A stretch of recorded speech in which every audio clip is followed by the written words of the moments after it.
Bro तेरा Bachelorette ना हम Las Vegas में ही करेंगे और ऐसे ऐसे लोगों को बुलाएंगे ना तू सोच भी नहीं सकती असा शब्द दिला होता आम्ही. आणि ह्याच शब्दाचं पालन करण्यासाठी मी आणि साक्षी आमची ब्राईड टू बी मैत्रीण नेहाला घेऊन पोहोचलो लास वेगसचा छोटा भाऊ असलेल्या माथेरानमध्ये. तुम्हाला तर सगळ्यांनाच माहिती आहे माझं फ्रेंड सर्कल खूपच मोठं आहे कारण माझा स्वभावच मनमिळाऊ आहे. त्याच्यामुळे मी, साक्षी आणि होणारी नवरी नेहा असा मोठा ग्रुप आम्ही पोहोचलो होतो माथेरानला. यशस्वी प्लॅन झाल्यामुळे आम्हालाच आमच्या प्लॅनची जेलसी वाटायला लागली. त्यामुळे होणारी ॲसिडिटी टाळण्यासाठी सगळ्यात आधी थांबून प्यायलो सोडा.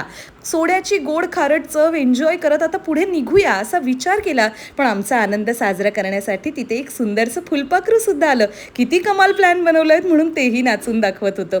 मग थोडेसे टर्न घेतले आणि पोहोचलो आमच्या डेस्टिनेशनवर, स्कारलेट रिसॉर्ट. तुम्हाला सगळ्यांना माहिती आहे हार्डकोर स्कारलेट रिसॉर्ट प्रमोटर, त्यामुळे माथेरानला गेलं की स्कारलेटला जाणं हे माझ्यासाठी तरी अनिवार्य आहे. जोक सपाट, पण स्कारलेट रिसॉर्ट खरंच खूप सुंदर आहे. तुम्ही जाल तेव्हा अनुभव घ्याल आणि इथे तुम्हाला व्हिडिओमध्ये दिसतंच आहे. त्याचे सगळे डिटेल्स पुढच्या मिनी ब्लॉगमध्ये येणार आहेत. बरं मला पूल कमी पडला म्हणून मग मी म्हटलं आगीतून फुफाट्यात जायची जशी सवय आहे पूलमधून थेट तलावापर्यंत पोहोचलो.